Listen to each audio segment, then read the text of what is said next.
Imagine a life in dedication to questioning the very essence of virtue, justice, and what is good, with nothing but voice and reason.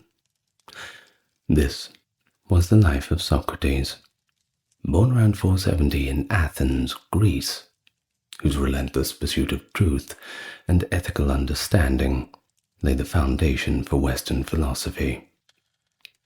Renowned for his Socratic Method, a form of dialogue that challenges assumptions and fosters deep critical thinking, Socrates revolutionized the way that we approach knowledge and morality. Unlike many of his contemporaries, however, he left no written records. Instead, these profound ideas were immortalized by his dedicated student, Plato, ensuring that his teachings on justice, virtue, and the importance of an examined life continue to resonate even to our modern age. But things were not all smooth sailing. His unwavering commitments to his principles led to his trial in 399 BC, where he was accused of impiety and corrupting the youth of Athens. Choosing to accept his death sentence by drinking hemlock rather than renouncing his beliefs, Socrates has become a martyr for intellectual freedom and ethical steadfastness. And hello and welcome. Good to see you, or good to meet you, depending if you're a new viewer or returning. Always nice to have returning viewers. So let me know in the comments where you're listening from. Today we go back to ancient Greece, and we talk about Socrates, no doubt a name that you've heard of. Now, of course, we don't know too much about his life, mainly about his thoughts, which come to us second hand. It's just the nature of the time period, and hopefully we'll unearth some beautiful tablet with a full life story one day. But I'm not holding my breath. So with that in mind, we'll begin with the biography, then a description of his trial and death, and then we'll go into some specifics, discussing a few points of philosophy, which I assume is why you're here. We'll try to get a good understanding of things like the Socratic Method, Socratic ignorance, the examined life, these kinds of things. So let us now begin. So Socrates, because he was born to relatively well-off Athenians, being Sophroniscus, a stoneworker, and Phanerate, a midwife, in the Athenian deme of Alopes in 470 or 469, Socrates was naturally an Athenian citizen. And that means a lot. Certainly the center of the world for a great many things around 470 BC. Now, as was traditional, he lived near his father's family and received a portion of his father's estate. And he did quite well for himself. This allowed him to live very comfortably, without having to worry about money, food, anything like that. The rules and practices of Athens informed his upbringing, of course. There was a culture to be observed.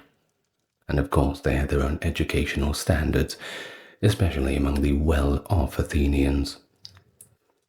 And just like them, he had his own private tutors in reading, poetry, writing, and even gymnastics. Add to that a little bit of music, and you've got quite a well-rounded intellectual. It is unclear which of his two marriages actually occurred first, because he did have two of them. He wed Xanthippe in his 50s, and then he wed the daughter of Aristotle, a statesman from Athens, though we're not quite sure exactly when. We do know that his first wife did bless him with 3 sons, and according to Plato, Socrates also served his country honorably during the Peloponnesian War, where he stood out in 3 separate campaigns. Now the Athenians, particularly the younger ones, they were captivated by Socrates, but his friends, close ones, who dared to say it, made fun of him quite a lot because of his famously unattractive features. Apparently he had bulging eyes, a large stomach, and a flat, turned-up nose. I mean, you've seen the thumbnail. It's not very flattering. Even Socrates' own comfort and physical attractiveness were things that did not matter to him. He wore only one worn-out coat, barely showered, and went barefoot everywhere. He didn't completely abstain from food, drink, and physical pleasures, but he did cut back. Despite the widespread and acceptable attraction to youth in ancient Greece, Socrates repressed his desire for young men because, as Plato explains, he was more concerned with educating their souls. Unlike many older men in Athens, Socrates refrained from seeking relations with his followers. In the constant political squabble of Athens, he was critical of both sides, the democrats and the oligarchs. It is reasonable to assume that Plato's portrayal of Socrates in the works Apology, Phaedo, Symposium, and Crito is a pretty accurate representation of the real Socrates, because these works' depictions of Socrates are consistent with other sources. Now, in 399 BC, Athens was subject to the death of Socrates following his trial for immorality and corrupting the youth. On his last days behind bars, he was summoned by admirers and friends who tried to get him to escape, but he wouldn't have a bar of it. Consistent with his sentence, he consumed poison the night before he died. The following morning, he was gone. The last thing he said was reportedly, "Crito, we owe a rooster to Asclepius," as recorded in Phaedo, and he wanted them to make sure that the debt was settled. The formal accusations against Socrates dated all the way back before 399 BC, when he was accused of impiety for failing to worship the gods of Athens and for corrupting the minds of the youth. Socrates' defense at the trial was, fruitless. After a majority verdict from a jury of hundreds of male Athenians, they found him guilty. He followed tradition. He suggested his own punishment. Either the state should pay for his housing and food in exchange for the services he provided to the city, or he should be fined 1 mina of silver, which was, in his estimation, all he had. But in spite of his offer, the jury decided to go the more scorched earth route of just saying, no, we're just going to execute you instead. Times were different, I suppose. Well, the political atmosphere when Socrates was accused was a highly charged one. The Spartans besieged Athens after defeating the Athenians in the pivotal battle of Aegospotami in 404 BC. The democratic government was disposed and replaced by a pro-oligarchic regime known as the 30 Tyrants. The tyrants' autocratic rule prompted some Athenians to band together in an attempt to topple them. For a short while they succeeded, but the arrival of a plea for existence from the 30 led to the pursuit of a compromise. However, the democratic faction in Athens took advantage of the Spartans' second departure to assassinate the oligarchs and regain control of the city. The poet Meletus sought the death penalty for Socrates on grounds of the impiety charge, which he himself had brought forth. Not only that, Anytus and Lycon were also accused.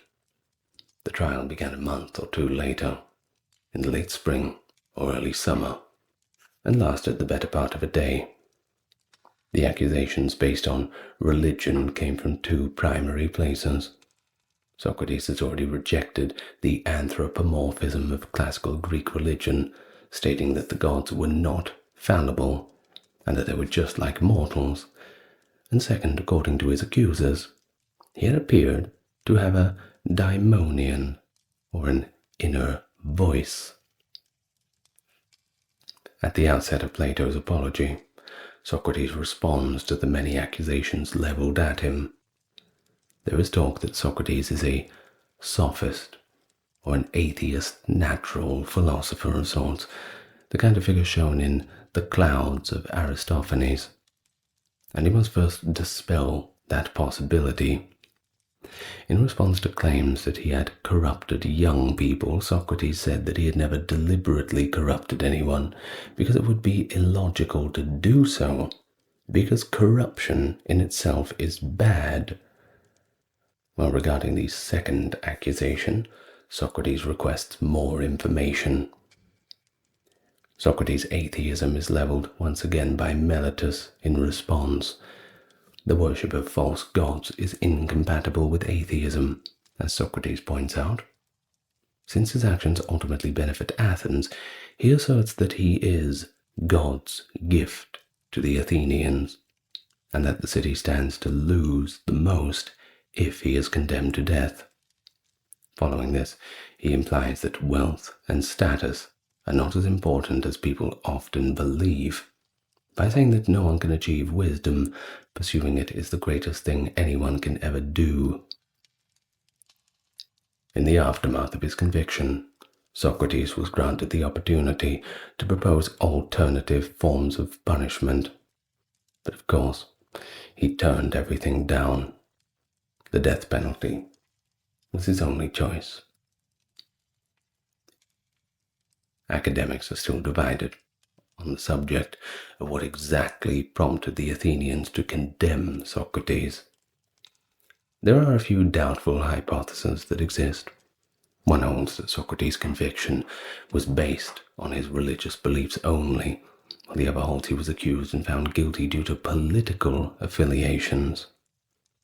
Religion and the state in ancient Athens were not completely distinct. The fact that the accusations of impiety predominate the narratives of the trial by Plato and Xenophon lent credence to the idea of a religious persecution.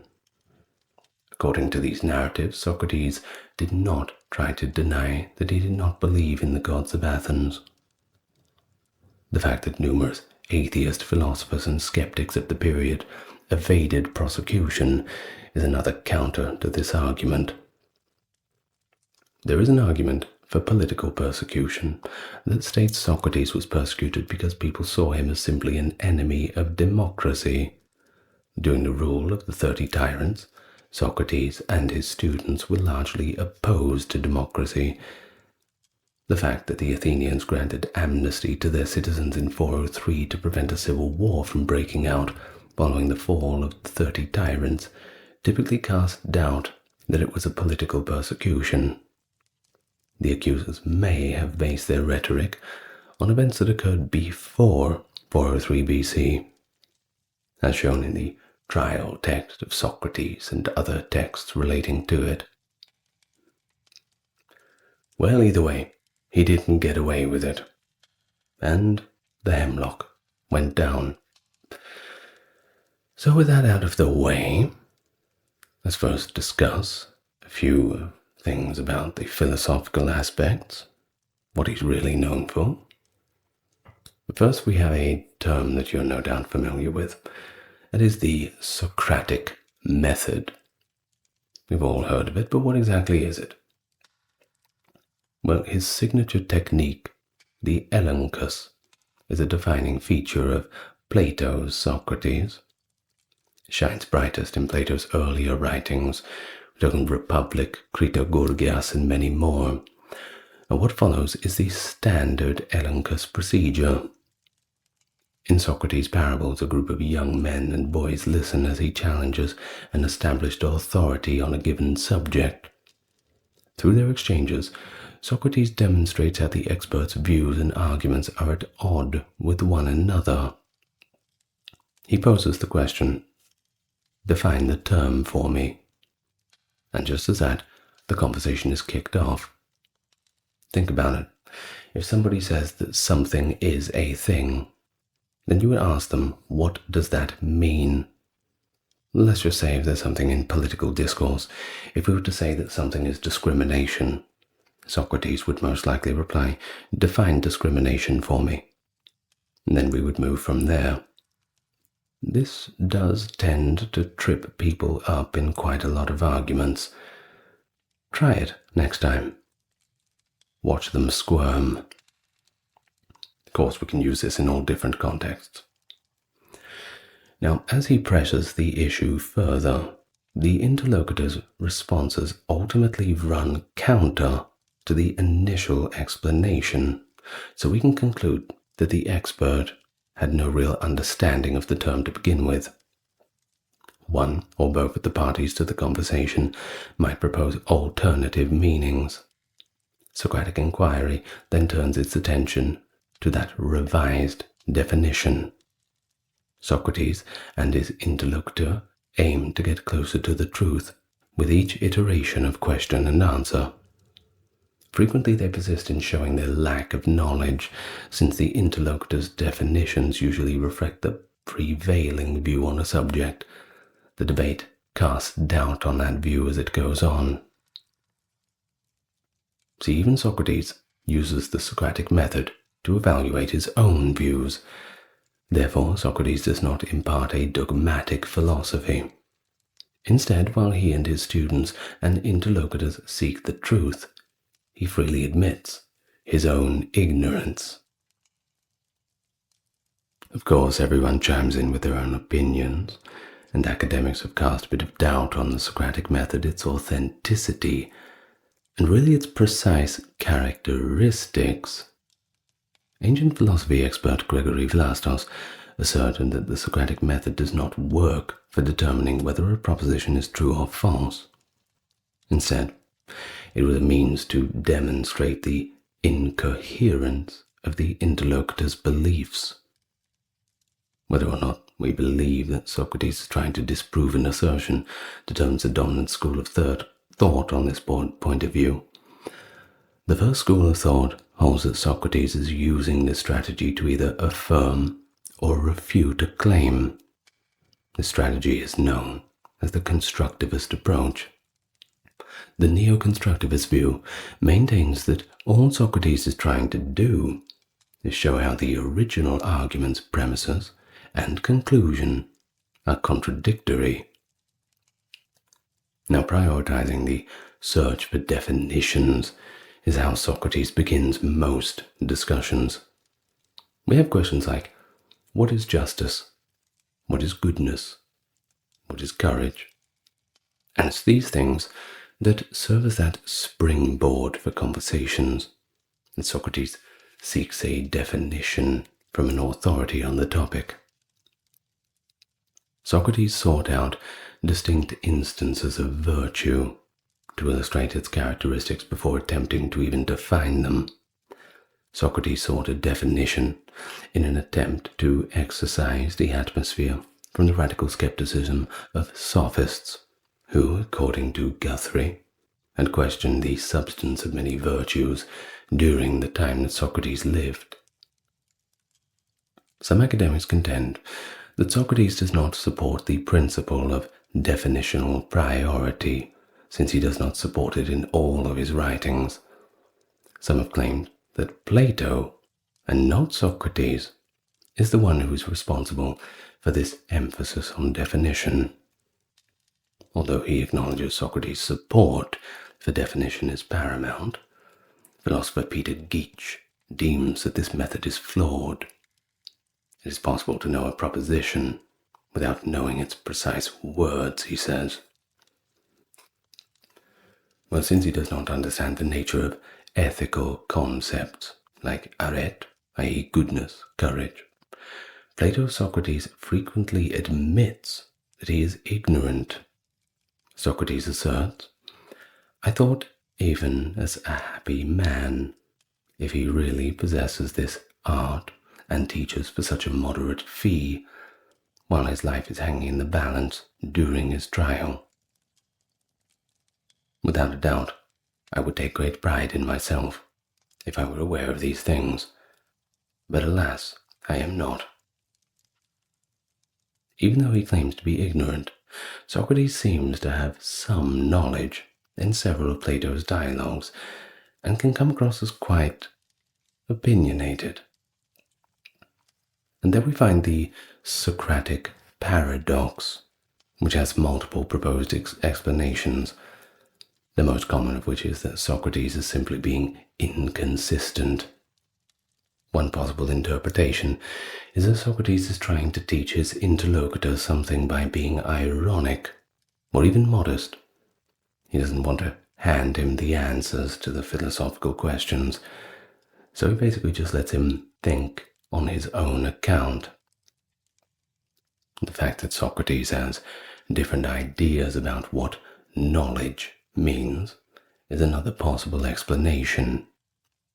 He may consider himself knowledgeable in terms of lower level cognition, which he acknowledges as part of his own knowledge, or in terms of a systemized understanding of an ethical topic, which Socrates categorically denies any proficiency in. Well, whatever the case may be, pretty much everyone agrees that Socrates gets the first step towards wisdom, is admitting that one does not know anything. Of course, we have that famous phrase, I know that I know nothing. And that sums up Socrates' denial of knowledge. Whether this is a real denial of knowledge or just a play on the Socratic ignorance, well, that's up for debate too. And I suppose it depends on the context. Despite the fact that this viewpoint appears elsewhere in Plato's early works on Socrates, it is commonly ascribed to Socrates due to a statement in Plato's Apology. But in other remarks, he suggests or even asserts that he is knowledgeable. This is illustrated by his statement in the other section of Plato's Apology that goes as thus. But that to do injustice and disobey my superior, God or man, this I know be evil and base. Of course, this is something that we do not need to describe evil and base. If our terms for our definitions of evil and base are already defined, then we already know that injustice be evil and disobeying a superior be evil. Right? There is also another quote. I know well that if you will agree with me on those things which my soul believes, those things will be the very truth. He says these during his debate with Callicles. It is still debatable whether Socrates' presumption of ignorance was genuine or whether it was an act, as I've mentioned, that Socratic ignorance. Many people think that he really was acting modestly, but of course, a lot of people simply take it face value. There is also the other argument that it is more of an invitation to invite his interlocutors to engage in the conversation with him. Usually people are quite delighted when they have the opportunity to teach someone a subject which they, whether they are an expert upon or whether they believe that they're an expert upon, they have this opportunity to convey it to another person. This is, of course, usually where Socrates would ask those prodding questions, and the person who believes that they were an expert by the end of the conversation realizes that they know nothing of what they're talking about. He's quite good at it. Well, there is sufficient evidence to disprove both of these assertions, I suppose, whether he's acting modestly or just inviting others to conversation. Now, knowledge meaning certain and knowledge meaning elenchus, or the Socratic Method, these are the two distinctions. Well, knowledge, C, refers to facts that cannot be debated, while knowledge, E, this is the difference between certain and elenchus, is the information that came from Socrates' elenchus. Socrates isn't just being truthful, when he says he knows something, but he is really knowing it when he says it in apology, for instance, that disobeying one's superiors are evil. This is all according to the aforementioned Gregory Vlastos. While the semantic dualism has not been accepted by all scholars, of course, but is certainly accepted by Vlastos himself. Socrates supposedly said in several dialogues, talking Meno, Laches, Major, and Hippias, that a word has a single meaning. According to James H. Lesher, Socrates may have believed that individuals can know certain ethical propositions, even though he asserted that he did not know anything about the essence of virtues. Oh, I know, it's all complicated. And so, the portrayal of Socrates by both Plato and Aristotle has led a lot of people to believe that he was more of an ironist. The reader may wonder if Socrates is trying to make a pun because his irony is so understated, and in some sections even slightly humorous. Socratic irony abounds in Plato's Euthyphro. Euthyphro, who remarks, "It is not, I think, any random person could do this, prosecute one's father correctly, but surely one who is already far progressed in wisdom." Upon hearing the story for the first time, "Most important that I become your student," is Socrates' response to Euthyphro's boast about his knowledge of divinity. When addressing his interlocutors or using flattering praise, Socrates is often perceived as ironic. Opinions, of course, are among scholars divided regarding Socrates' use of irony. One school of thought holds that Socratic irony has been around since the Hellenistic era and is used as a playful, attention-getting device. According to an alternative school of thinking, Socrates uses irony to obfuscate his philosophical message, making it intelligible only to those who can discern which of his statements are ironic and which are not. A more nuanced pattern of irony in Socrates has been uncovered by Vlastos. According to him, Socrates' statements can be interpreted in two ways: ironic statements and non-ironic statements. When he denies knowing anything, that's an example. When Socrates claims to be ignorant of ethical issues, Vlastos takes it as an ironic statement, in the sense that knowledge refers to a baser kind of cognition, but in the other sense, Socrates is being serious. There are a lot of other scholars who do disagree with this, but it's well worth mentioning.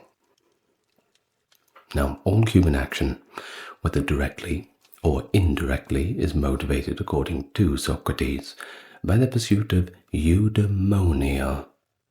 How closely Socrates linked virtue and knowledge to eudaimonia is still up for debate, but he did think that they were linked. A common interpretation of Socrates' teachings is that eudaimonia and virtue were synonymous. On the other hand, the identical and sufficiency, these contend that virtue is always a pathway to eudaimonia. The question of whether, according to Socrates, people want what is good, or at least what they think is good, is another contentious issue. Just quickly, eudaimonia is effectively a kind of, let's just compare it with hedonia. Hedonia being from the word hedonic, being a kind of short-term happiness, short-term pursuit of happiness. We're thinking about low-value activities. You're playing a video game or watching a movie. There are other ways of pursuing happiness, taking the very short-term route. These are hedonic pursuits. And then, of course, in contrast, you have eudaimonia, which is a more long-term and virtue-based chase of happiness. Whether you get happiness or not, well, that's also up for debate.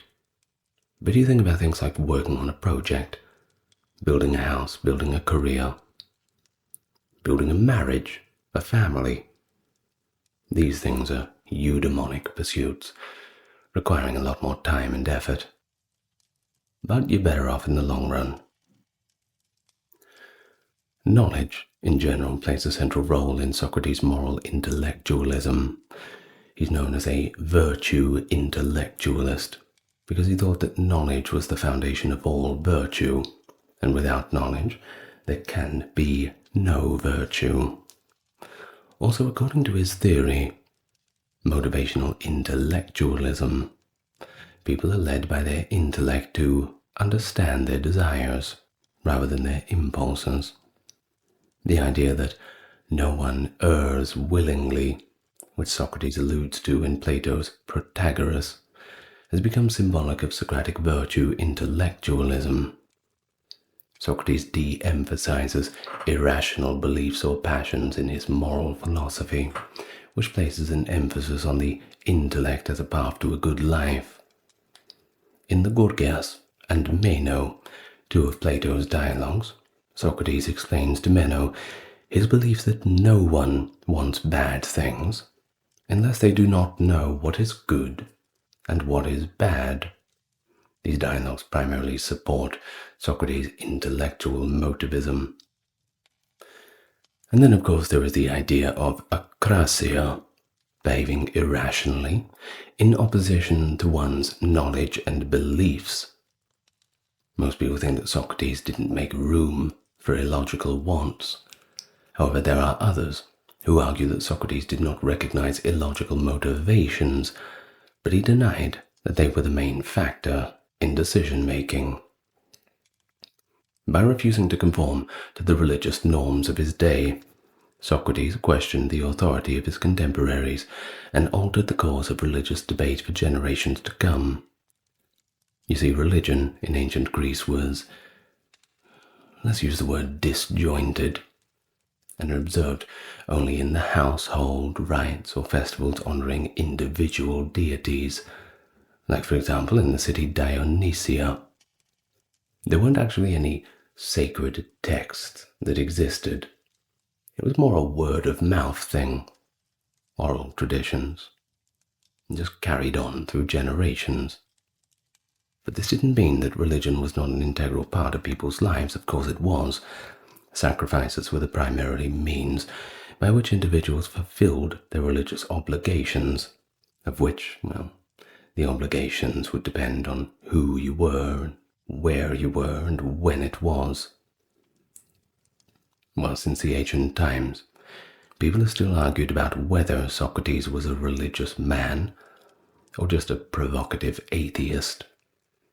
Accusations of the impiety were leveled against him during his trial, and this controversy still persists to this very day. Alcibiades, Euthyphro, and Apology are where Socrates mostly addresses spirituality and the afterlife. From the work, he says, "Then this part of her resembles God, and whoever looks at this and comes to know all that is divine will gain thereby the best knowledge of himself." Socrates concludes in Alcibiades that the human soul is connected to divinity. In all of his talks about religion, he maintains a logical perspective, far from the common practice of his day. Socrates concludes in Euthyphro that offering sacrifices to the gods is really pointless, particularly when done in expectation of some kind of positive return. He argues that philosophy and the quest for knowledge should take precedence as the primary forms of devotion to the gods. His disapproval of conventional religious practices, which he linked to material gain, suggested that the Athenians should look within for their spiritual fulfillment.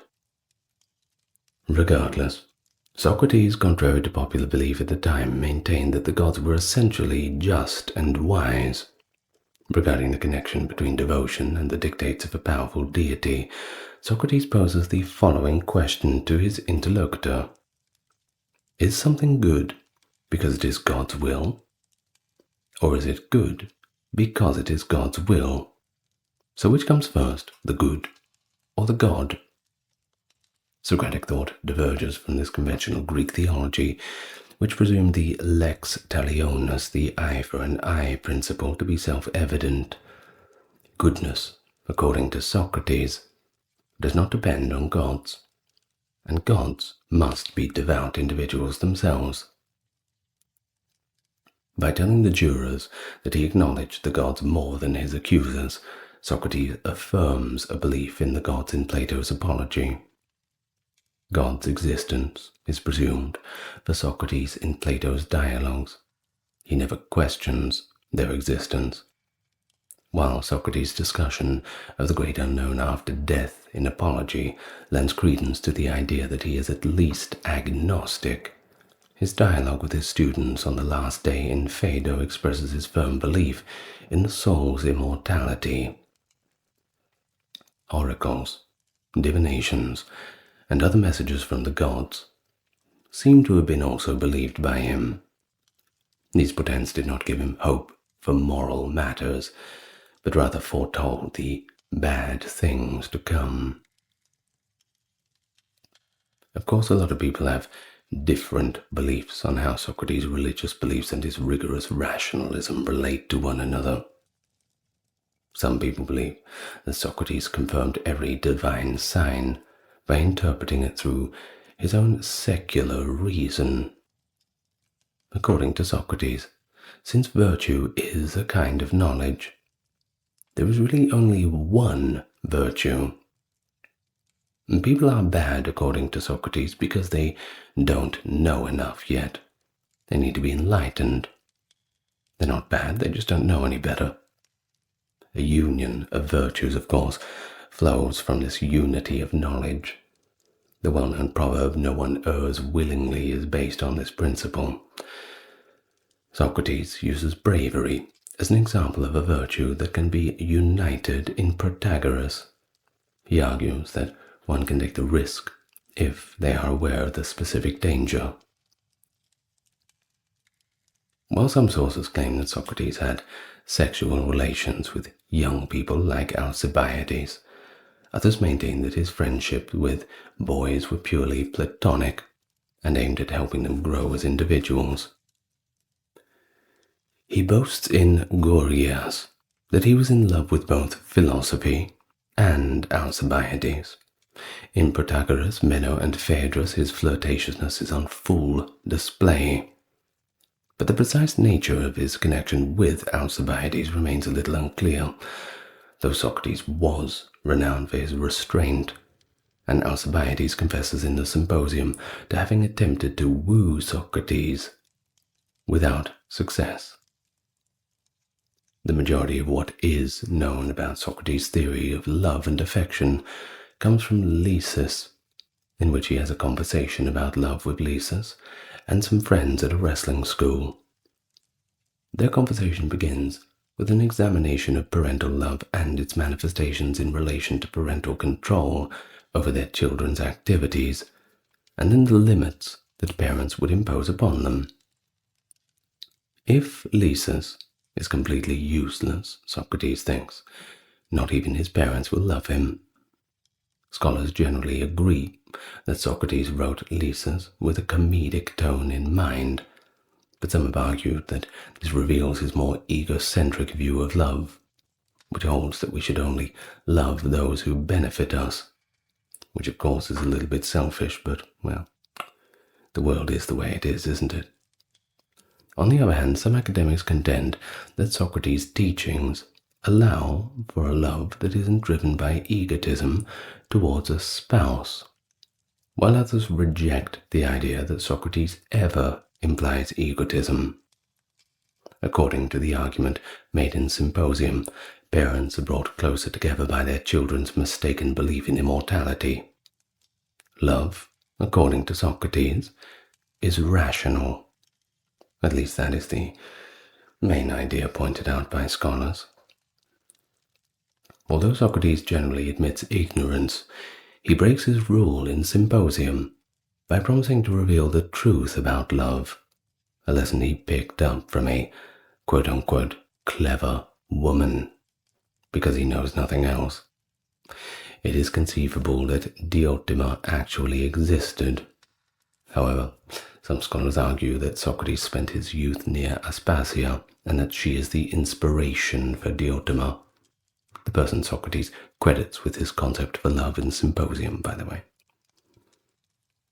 It is also challenging to pin down his precise political philosophy, despite his prominence in public cultural and political discussions.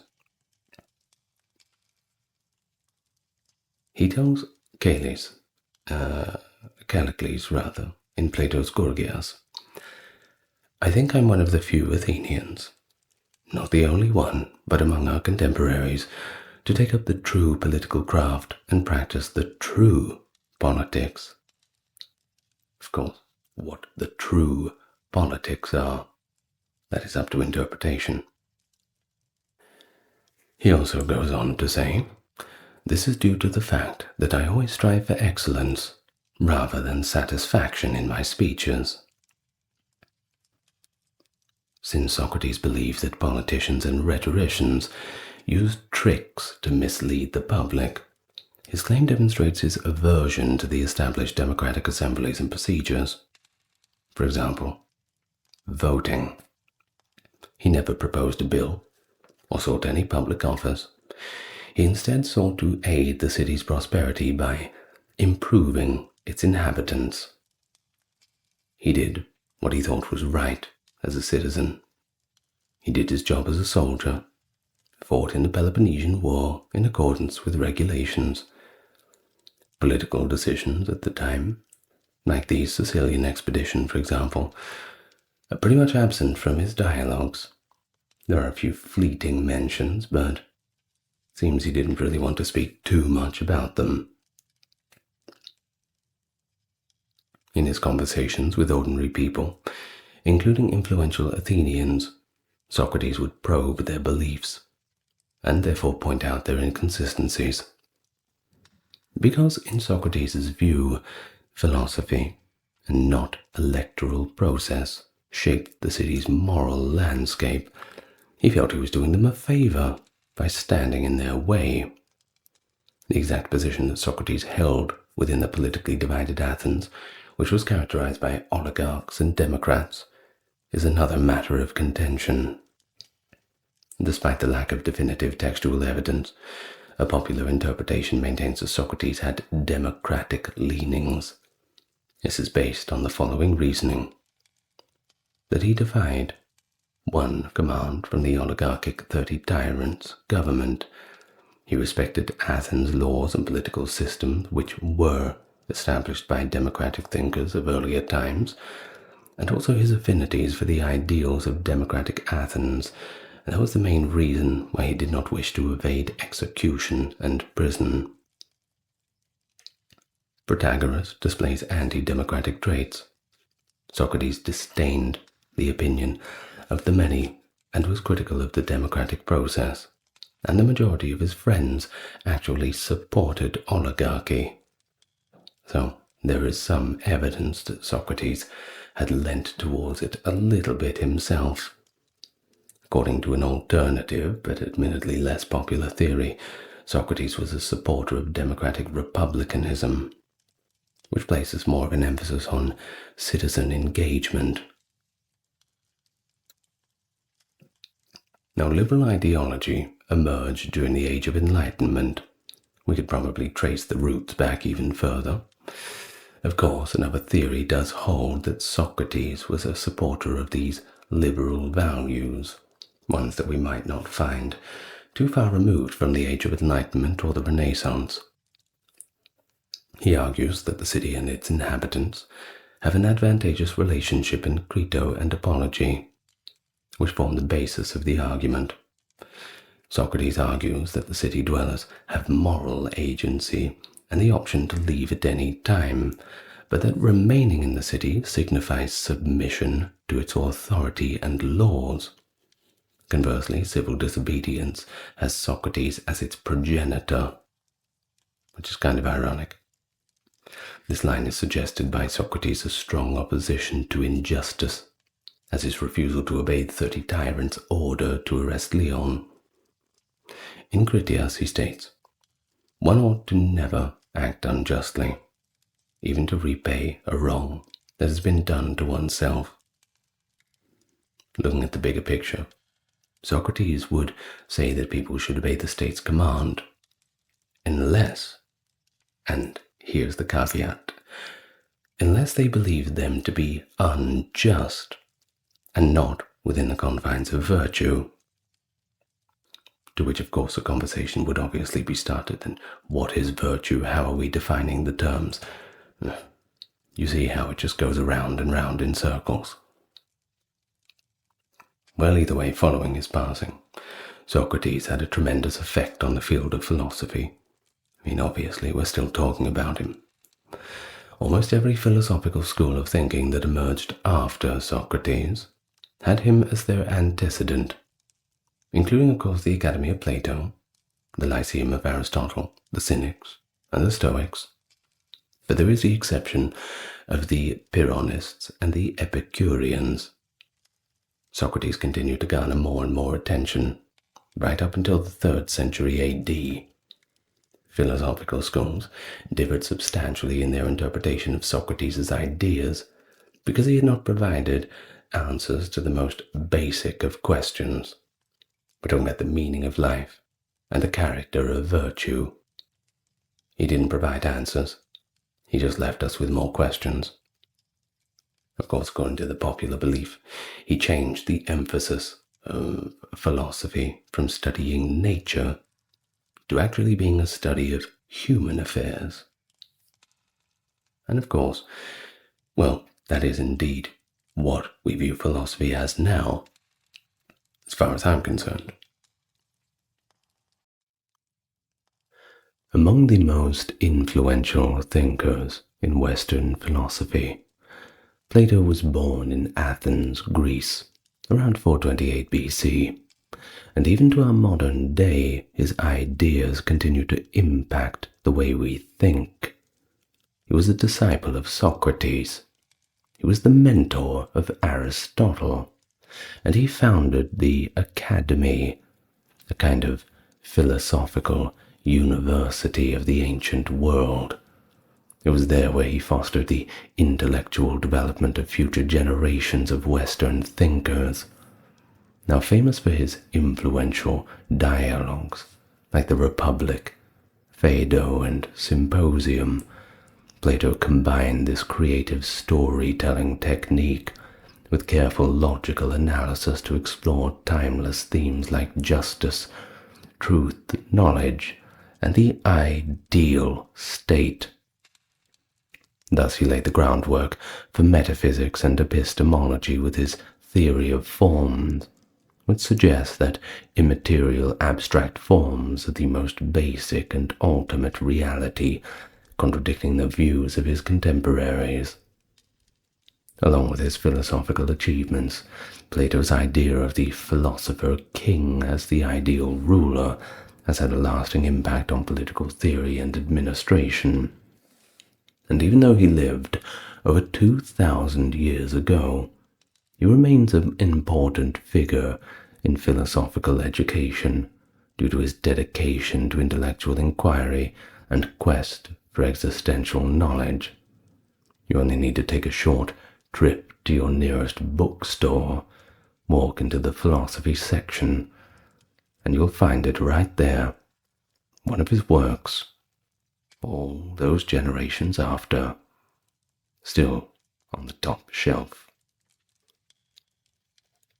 Well, hello and welcome to the channel. Today we talk about Plato, that great philosopher whose name often gets thrown around, whether it's understood why or not. But we're going to do our best to explain in a simple way who he was first, and then a few of the finer points of his philosophy. We don't know a huge amount about his personal life and everything. That's just due to the time where he lived. But through his works, we can certainly gain an insight into his character and how he viewed the world. So, that being said, if you like the content, subscribe to the channel, like the video so more people can see it, and we can begin. Now, first, you might not know the name Aristocles, but that is indeed the character we're talking of today. In fact, that was his original name. Plato was a name given to him. Well, this Aristocles, or Plato, who we'll be referring to him as, is believed to have been born between 428 and 423 BC, with his birthplace being either Athens or the nearby Aegina. Now, he hailed from a family of considerable social standing and influence.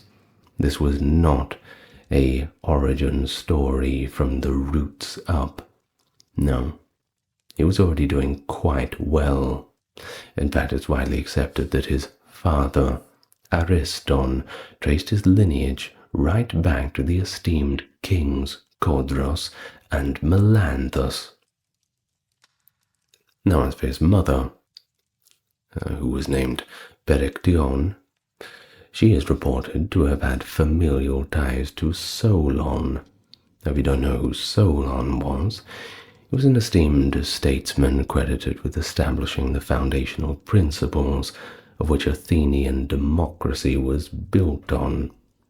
If we're going to boil it down and try and find a progenitor of the Athenian democratic movement, well, most of the time we find that the foundation rests upon Solon's shoulders. Now, in terms of Plato, he was the progenitor of a familial lineage that included two brothers, Glaucon and Adeimantus, who play significant roles in his dialogue known as the Republic. He also had a sister by the name of Potone, and a half-brother, who is referred to in writings as Antiphon. But why don't we just call him Aristocles? Well, there is a reason. Now, the name Plato is actually just a nickname, and it actually is kind of a take on the word Platos, which means broad. This was first given to him by his wrestling teacher for his physique, but there's also a bit of a rumor that it was given to him because of the breadth of his forehead, which is probably not the best way to get a nickname, but that is what we have in terms of references to this name. So, it is also widely accepted that Plato engaged in considerable travel, journeying to locations including Egypt, Sicily, Cyrene, and even as far as Italy itself. Now, during these excursions, he encountered a multitude of philosophical concepts and diverse cultural practices. At the age of 40, he culminated all of this in the establishment of the Academy in Athens, widely recognized as one of the first institutions of higher education in the Western world. It was located in the revered grove of Hecademus, or Academus, a name derived from a hero in Attic mythology. The institution functioned for almost 300 years, before the Roman general Sulla obliterated it in 84 BC. Among one of his worst things that he did. I'm not a huge fan of Sulla. Now, a significant number of distinguished philosophers conducted their studies in that location, and of course we've already mentioned Aristotle being one of the most renowned of them. Subsequently, Aristotle formed his own place of study. That was called the Lyceum. Of course, he wasn't a carbon copy of Plato. Certainly learned from him, but like any philosopher, took what he learned and developed his own way of seeing the world. Now, we have accounts provided by Diogenes Laertius, It is noted that during the later years of Plato, he engaged in the political matters of Syracuse, which was a significant city-state located in Sicily itself. The objective was to supplant the despot Dionysius the Elder with Dion, who was not only Dionysius's brother-in-law, but also a dedicated adherent of Plato's philosophical teachings. Nevertheless, the tyrant became increasingly wary of Plato's motives and ultimately took a stance against him. Plato experienced a close brush with death and was, according to accounts, sold into slavery. According to historical accounts that we do have, Anaxagoras, a notable philosopher associated with the school of Cyrene, is reported to have acquired Plato's freedom for the sum of 20 minas, subsequently returning him to Athens. Now, there are other accounts, including those attributed to Philodemus, which indicate the possibility that Plato experienced enslavement at an earlier point in time, potentially during the Spartan conquest of Aegina in 404 BC, or in the immediate aftermath of the death of Socrates in 399 BC.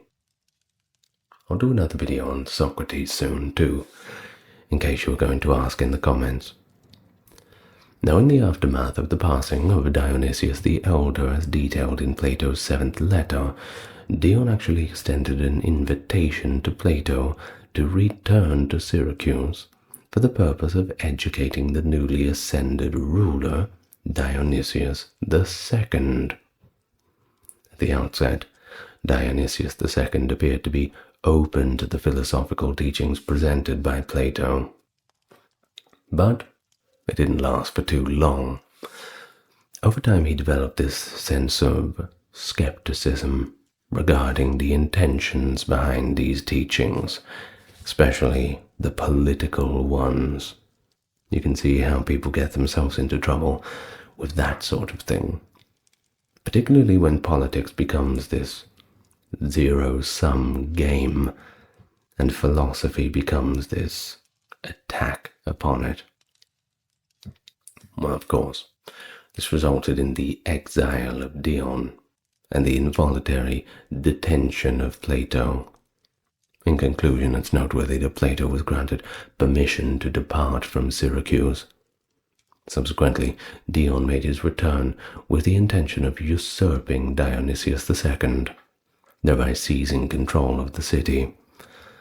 And it is important to note that Dion ultimately faced overthrow and assassination at the hands of a student of Plato himself, one called Callippus, perhaps avenging his teacher. That is very nice of him. Now, there are multiple narratives concerning the conditions surrounding the demise of Plato, and it kind of tiptoes that blurry line of myth. One account suggests that he passed away quietly in his bed, accompanied by the soothing melodies of a young Thracian girl playing the flute. That sounds like the best way to go. Another account, as referenced by Diogenes Laertius in the works of Hermippus, an Alexandrian author, asserts that Plato met his end during a wedding celebration. According to the early Christian author Tertullian, it is noted that Plato passed away peacefully in his sleep. Philodemus suggests that Plato was interred within the premises of his academy in Athens, in close proximity to the revered temple dedicated to the Muses, although the precise circumstance surrounding his death is simply just not fully established. His influence as a pivotal figure in the realm of Western philosophy persists regardless. Maybe one day we'll find a tomb, or an inscription, or maybe some artifact. Maybe even by the time this video comes out. Who can really tell? The amount of things they discover these days, hidden underground. Now, While Socrates, who we have mentioned, might not be prominently featured in texts such as the Timaeus and the Statesman, it is important to note that he holds a significant presence in pretty much all of Plato's dialogues, well, with the exception of the laws, that is. Now, in the course of his dialogues, it's noteworthy that Plato refrains from articulating his personal perspective. The integrity of convictions held by Plato's Socrates is subject to scrutiny due to his well-known reputation for employing irony. If you've read it, you know what I mean. In examining the representations of Socrates, one can observe notable distinctions between Plato's portrayal and those found in Xenophon's Memorabilia and Aristophanes' The Clouds. According to Aristotle, both Plato and Socrates present different perspectives regarding the concept of forms, which we'll get to a bit later. Now, in contrast to the concept of forms as proposed by Plato, which exist by the typical limits of human comprehension, Aristotle suggests that Socrates' forms can be understood through observation of the natural world. Of course, there is that central challenge that lies in integrating these diverse perspectives, which of course is just the essence of the Socratic dilemma. Now, the pre-Socratic philosophers, Heraclitus and Parmenides, who were influenced by Pythagoras and Xenophanes, abandoned mythological explanations of the cosmos and laid the groundwork for the metaphysical tradition that would have a lasting impact on Plato and, of course, continue even into our modern-day discussions around philosophy.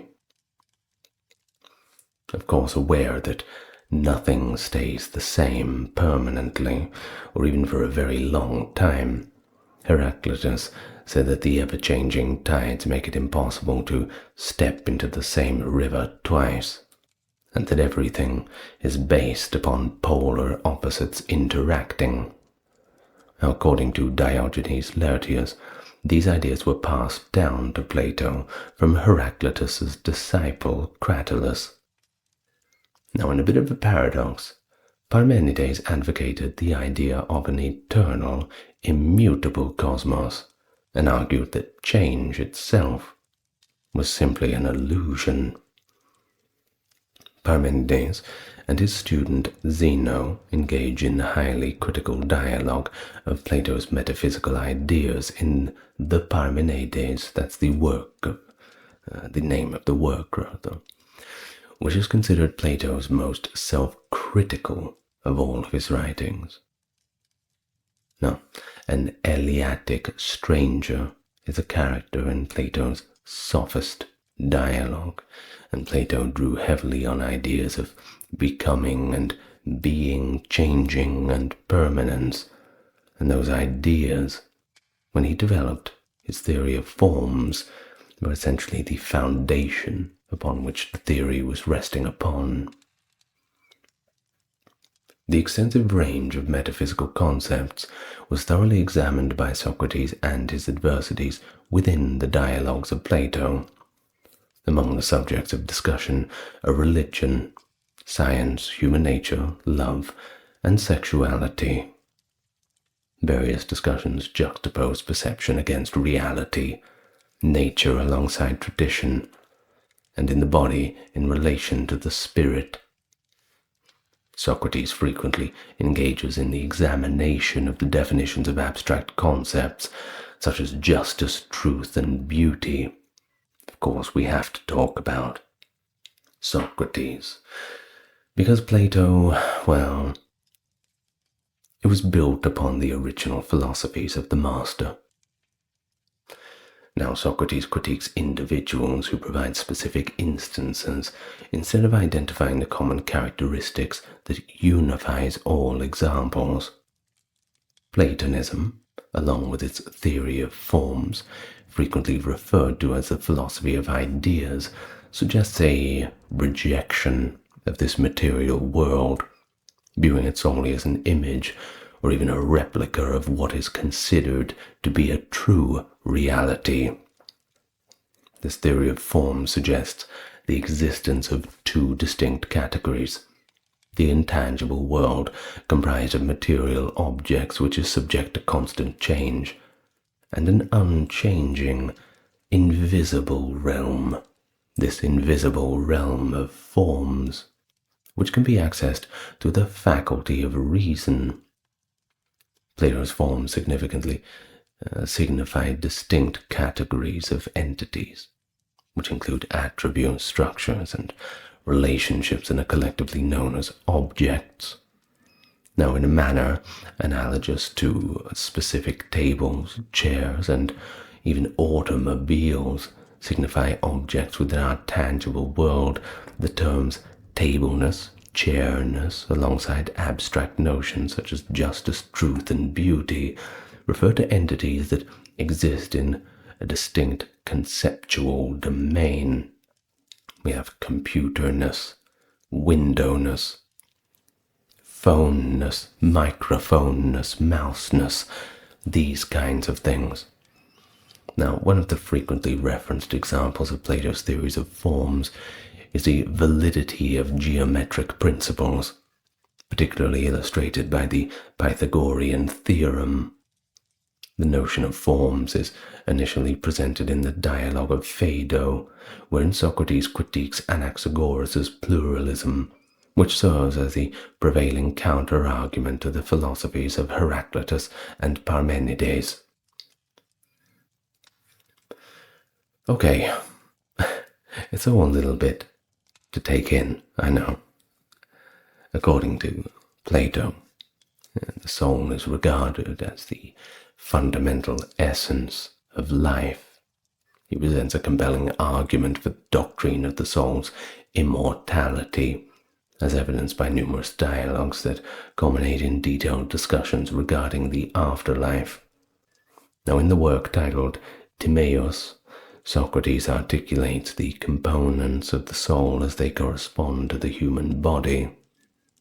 Reason is situated in the brain. Spirit resides in the upper third of the torso. And appetite is found in the middle third of the torso, extending all the way to the navel. Moreover, it's evident that Plato demonstrates a conviction in the doctrine of reincarnation across several of his dialogues, particularly in Timaeus and Phaedo. Scholars engage in discourse regarding the extent to which the theory is meant to be taken literally, of course. Everyone has their own ideas about how far to go with it. But within these discourses, he employs the notion of reincarnation to assert that knowledge constitutes a process of recollecting prior familiarity, rather than emerging solely from observation of study. Socrates frequently expresses his forgetfulness, which aligns with his philosophical stance of acknowledging his own ignorance. In the dialogue known as Meno, Socrates employs a geometrical illustration to elucidate Plato's perspective that knowledge is attained through the process of recollection. He also demonstrates the process of eliciting a geometric truth from a slave boy who lacks formal education, thereby revealing knowledge that the boy would not have otherwise possessed. Of course, Socrates suggests that knowledge is intrinsically connected to an eternal and imperceptible form, the form of knowledge itself, knowledgeness. Now, Plato engages in comprehensive examinations of various facets of epistemology. Socrates engages in critical examination of the established concepts of knowledge and reality throughout his dialogues. Reality eludes those who rely solely on their sensory perceptions. Things like touch, sight, hearing, things like this. Socrates argues that that a person who depends solely on visual perceptions is fundamentally lacking in that higher level of insight. Socrates critiques the position of individuals who claim that reality must be physical, and physical only, in order to be considered genuine reality, challenging the common notion that sensory objects constitute the true reality. Now, in the Theaetetus, individuals are characterized as ou amosoi, a phrase that translates literally to happily devoid of the muses. Such individuals exhibit a willful form of ignorance, demonstrating a deficiency in divine inspiration and an inability to access elevated understandings of reality. Plato is often considered to have posited and perhaps be the first to express that knowledge consists of justified true belief. This perspective is significant and has had a profound impact on subsequent advancements in the field of epistemology.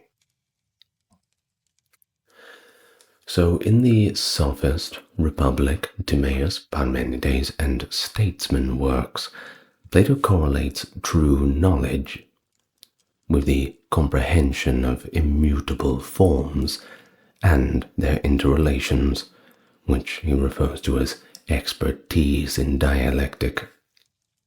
He asserts in the Timaeus that knowledge is consistently commensurate with the domain from which it is originally acquired. So consequently, if one forms an understanding based on personal experience, the inherently variable nature of the sensory world will render such perspectives as not fact, but mere opinions. Concurrently, opinions are marked by an absence of need and constancy. Conversely, if one formulates an account based on the non-sensible forms, the unchanging nature of these forms ensures that the resultant account remains constant. The necessity of comprehending forms for knowing aligns with Plato's theories in the Theaetetus and Meno works. The comprehensions of forms may underlie the justification required, as it provides underlying information that necessitates no more explanation, thereby circumventing this endless regression back and forth between the real understanding of the forms. Well, numerous dialogues also address ethics. So we're talking about virtue, vice, crime, punishment, pleasure, suffering, these kinds of things. Even going into more base levels of legality, justice, things of this nature. Now Socrates had articulated the renowned Euthyphro conundrum in the debate of the same title. Somewhat like this: is the pious esteemed by the gods due to inherent piety, or is it deemed pious because it is esteemed by the gods? Kind of a chicken and egg dilemma. Now, in the Protagoras discussion, Socrates contends that the virtue is inherent and cannot be acquired, that no individual acts malevolently, intentionally, and that understanding what is good leads to the enactment of good. Hence, knowledge equals virtue, and one, of course, therefore cannot be virtuous without gaining knowledge. In the Republic, Plato inquires, what is justice? By analyzing both individual and societal justice. So he elucidates not only the metaphysics, but also ethics and politics through the secondary question, what underpins moral and social obligation? His renowned response is based on the essential duty to pursue wisdom, which culminates in the comprehension of the form of the good, the goodness. Plato perceives the good as the paramount form. It is the manifestation of virtue, the form of virtue, being in a realm that even transcends being. Justice is achieved when the understanding of fulfilling one's moral and political duties in society is effectively implemented. The conversations also address political manners.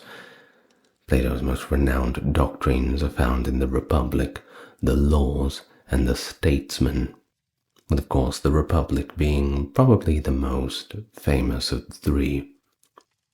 As these viewpoints are not directly articulated by Plato and differ among dialogues, they cannot be unequivocally regarded as reflective of Plato's personal views. Now, Socrates suggests that societies possess a tripartite class structure that mirrors the appetite, spirit, and reason framework of the individual soul. The appetite, reason, spirit are comparable to the societal castes. First, we have productive workers. So we're talking laborers, carpenters, farmers, these sorts of things. Now, all of these appertain to the appetite aspect of the soul. Next, we have the warriors or the guardians, being the protective class, those who are intrepid and courageous and strong, serving in the military, pertaining to the spirit aspect. And finally, we have governance, the rulers or the philosopher kings, individuals who are educated, but also reasonable and self-disciplined, appropriately qualified to make decisions on the behalf of the mob, the demos, which is where we get our word democracy from, demos being the mob in Greek, the rule of the mob. Now, these pertain to the rational aspect of the soul and are somewhat limited in number, of course, at the pointy end of that hierarchy. So we have the productive workers, the appetite, the protective, the spirit, and the governors, the rational. Now, Socrates suggests that a state composed of diverse souls will inevitably deteriorate from aristocracy, being rule by the best, to timocracy, rule by the honorable, subsequently to oligarchy, rule by the few, and then to democracy, rule by the populace or the mob, and ultimately to tyranny, rule by a singular tyrant. Now, numerous discussions address inquiries regarding art, encompassing rhetoric and rhapsody. Socrates asserts that poetry is inspired by the muses and lacks rationality. He expresses approval of these and other manifestations of divine lunacy, such as intoxication, sensuality, and even dreaming in the Phaedrus. Yet in the Republic, seeks to prohibit Homer's esteemed poetry and laughter as well. Of course, academics frequently perceive Plato's philosophy as conflicting with rhetoric, owing to his critiques of rhetoric in the Gorgias and his ambivalence towards it articulated in the Phaedrus. However, there are several current scholars who challenge the notion that Plato abhorred rhetoric, perceiving his dialogues and dramatizations of intricate rhetorical principles. In fact, he often employed mythological narratives in his writings. I'm sure you're familiar with a few. It's widely accepted that his primary intention in utilizing these myths was not in a literal sense, but educational. Now, he believed that only a limited number of individuals has the capability or inclination to engage in rational philosophical conversation, whereas men, in general, are drawn to narratives and anecdotes.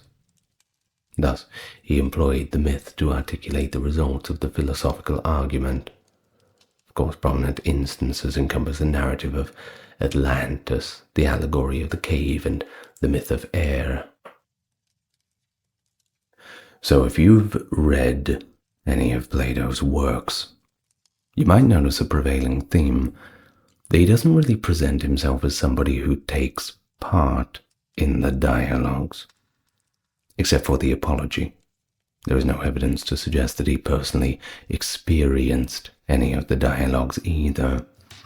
In fact, some dialogues do not have a narrator and follow a purely dramatic structure. In contrast, others are narrated by Socrates, who speaks in first person directly to the reader. Now, Apollodorus, a student of Socrates, tells the story of the symposium, apparently addressing Glaucon. Apollodorus tells his audience that he is sharing a story that took place during his childhood. He clarifies that he is not recounting it from his own memory, but rather from what Aristotle told him many, many years ago. And then we have the Theaetetus. It's an example of a unique dialogue that is presented in dramatic format, while also being part of another discourse that is similarly dramatic. In terms of its interpretation, well, some interpret this as a sign that during this period, Plato had become tired of using the old narrative style, wanted to shake things up a little bit. Now, often in terms of the lead of the discussions, Socrates often takes the reins, using a method of questioning called dialectic, which is marked by a more conversational approach. In Plato's philosophy, the role of dialectic is a topic of discussion, with two main interpretations emerging. One sees it as a form of reasoning, while the other views it as a method of intuition.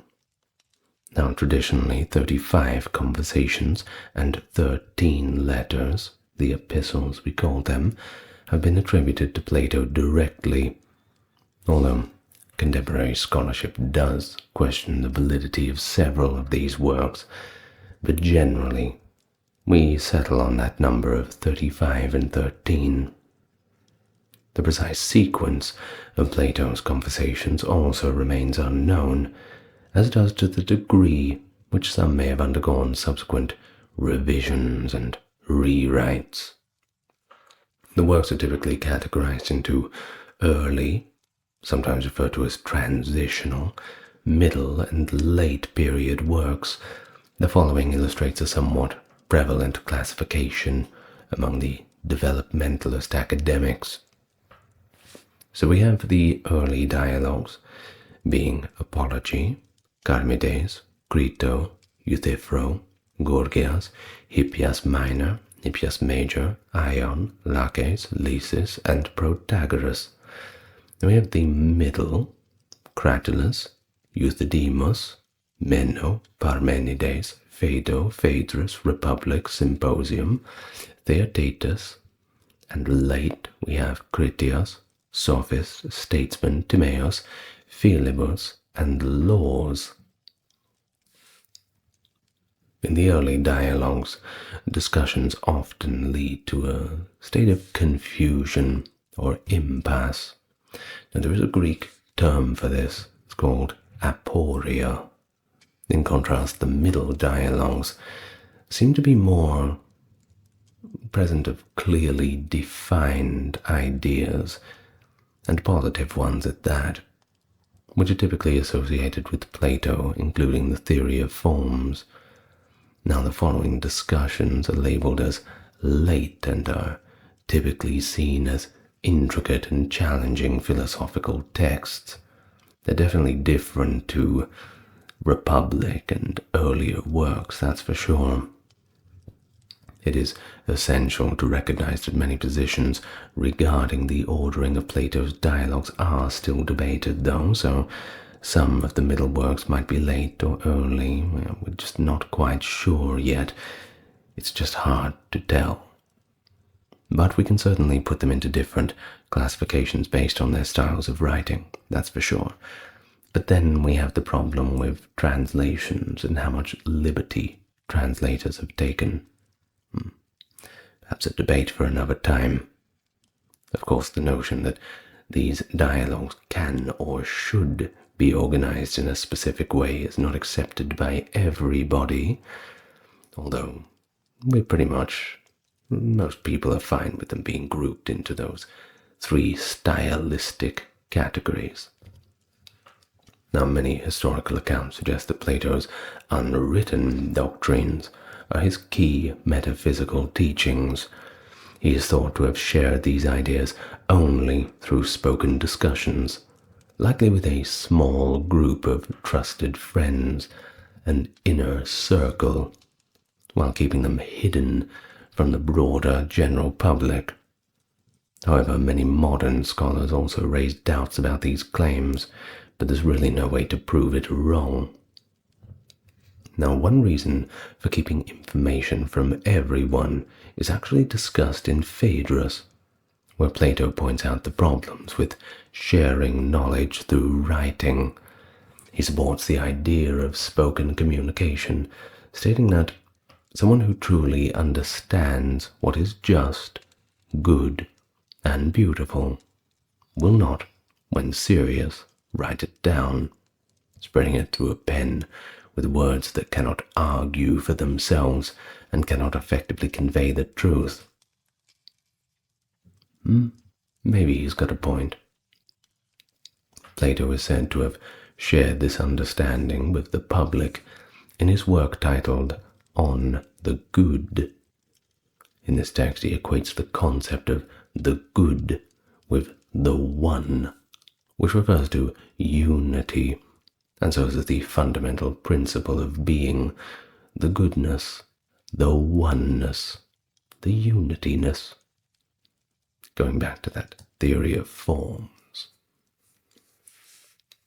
Now, Aristotle, his protege, is the first to mention its existence, noting in his work Physics the explanation given in Timaeus about the participant is different from what he describes in his unwritten teachings, referred to in ancient Greek as agrapha dogmata. Now, in terms of metaphysics, it is stated that, since the forms are the cause of all else, he, i.e. Plato, posited that their elements constitute the elements of all things. So effectively, the basic idea here that we have is the great and small, which we think of as a pair, while the core concept of them both is the one. Different parts of the same machine, if we want to put it that way. Now, in this framework, numbers come from the great and small by being part of the one. It shows that he used just two causes, the essence and the material cause. The forms act as the cause of essence for all other entities, while the one is the cause of essence for the forms themselves. He explains the basic material foundation that supports the forms in relation to observable entities, and the one in connection to the forms, recognizing as the duality, the great and the small. Additionally, he linked the cause of virtue and evil to these two elements respectively. The key aspect of understanding all this metaphysics of Plato, is the connection between his teachings and the Neoplatonic interpretations by thinkers like Plotinus or even Ficino. While some have considered that these interpretations to be incorrect, they might have been influenced by the way Plato's ideas were passed down in oral form. Of course, these oral histories always tend to run away on themselves. There's really no way for us to nail down exactly what it is when it becomes a game of Chinese whispers. Everything changes over time. That's one of the reasons why I'm not very keen on oral histories. Really, you can say anything and get away with it just by saying, well, that's just what happened. It's my personal account. Aristotle, born in 384 in Stagira, Greece, a prominent and influential philosopher of the ancient times. A man of profound insights and innovative ideas that of course have had a lasting impact on various disciplines like metaphysics, ethics, science, and logic. A student of Plato and a tutor to Alexander the Great, such a broad intellectual scope, including nearly all of the subjects, at least known during his time. But in contrast to his instructor Plato, who emphasized ideal forms, Aristotle based his philosophy on actual observations, establishing the foundation for a methodical approach to acquiring knowledge and comprehending the universe. Welcome to the channel, everyone. Back to ancient Greece today. As always, you're supporting the channel simply by enjoying it, and I hope that you are. And for those newcomers, I'd like to wish you a very enthusiastic welcome.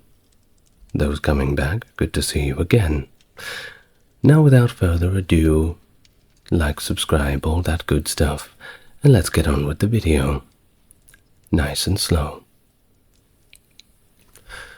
Well, unfortunately, and off to a great start, I suppose, we can't really start the video with specific aspects of Aristotle's early life.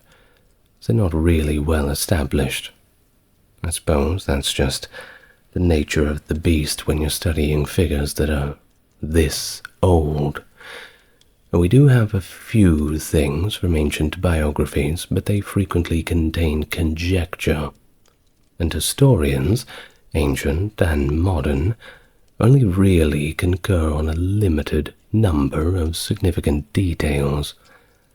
Now, I know that's not the usual way to start a video, but, well, it's the general warning that we sort of give when we have to go back several thousands of years.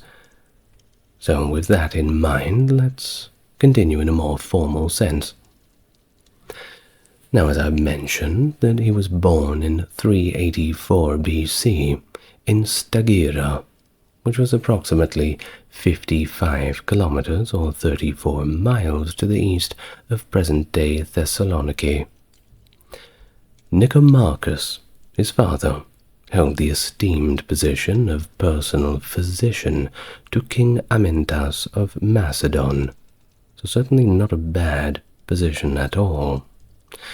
Now, as for Aristotle, during his youth, he seems to have acquired knowledge in the fields of biology and medicine, receiving instruction from his father, who was, of course, well versed in these.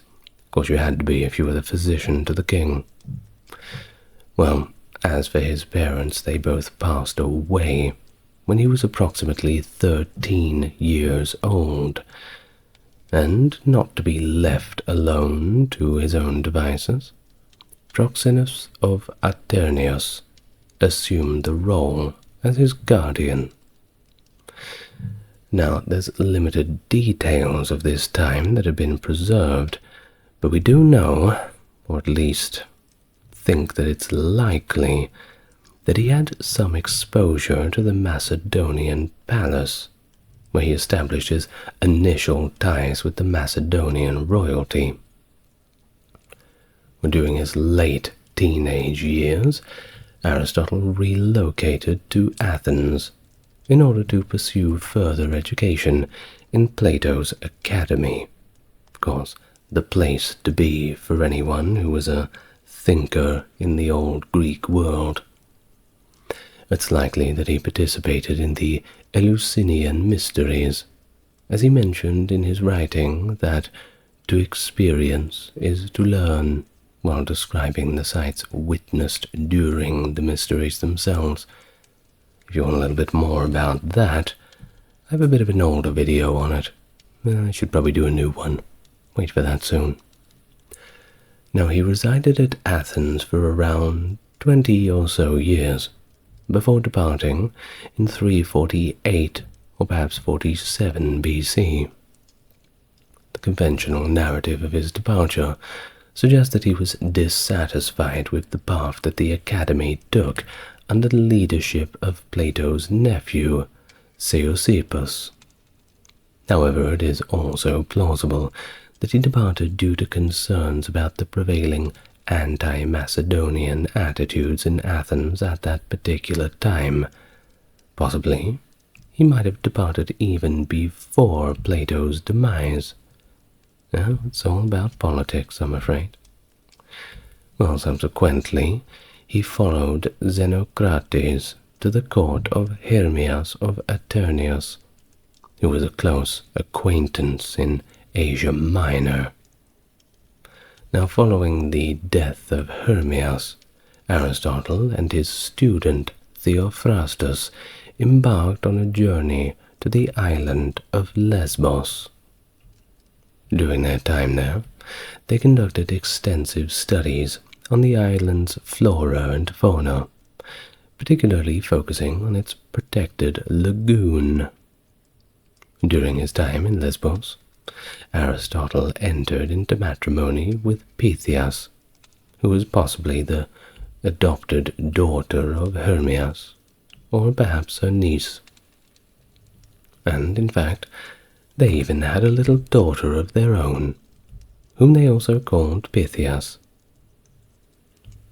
Now, around this time, Aristotle received an invitation from Philip II of Macedon in 343 BC to serve as the tutor for his son, Alexander. That is indeed Alexander the Great.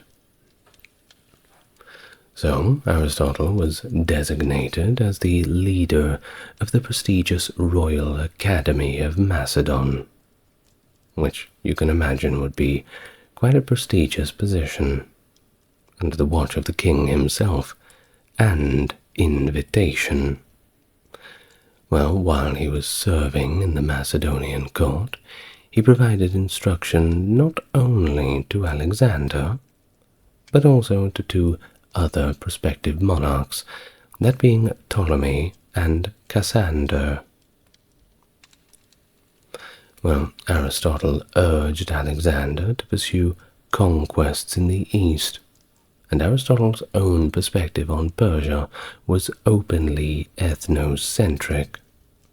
In fact, he advises Alexander to be a sovereign to the Greeks and a tyrant to the barbarians, treating the former with care and concern like friends and family, and handing the latter as if they were animals or plants. His words. Well, in 335, he came back to Athens, and he founded his own educational institution called the Lyceum. Thus he taught classes at the school for the following 12 years. During his time in Athens, Aristotle's wife Pythias passed away, and he entered into a relationship with Herpylus of Stagira. Aristotle named his next son after his father, Nicomachus. If the Suda, which was a compilation from the medieval ages that lacks critical analysis, is reliable, it seems that he may have had a Eromenos named Paleophatus of Abydos. Now, during the period in Athens, from 335 to 320 BC, it's thought that Aristotle had written several of his works. He composed numerous dialogues, but only partial remnants have survived, which is pretty unfortunate. But, well, you do what you can.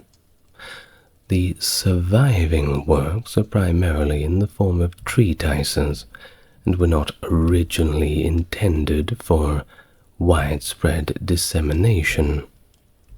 But they were, so too bad. Now, they are commonly believed to have served as instructional materials for his students. The most significant treatises comprise physics, metaphysics, Nicomachean ethics, politics, on the soul, and poetics.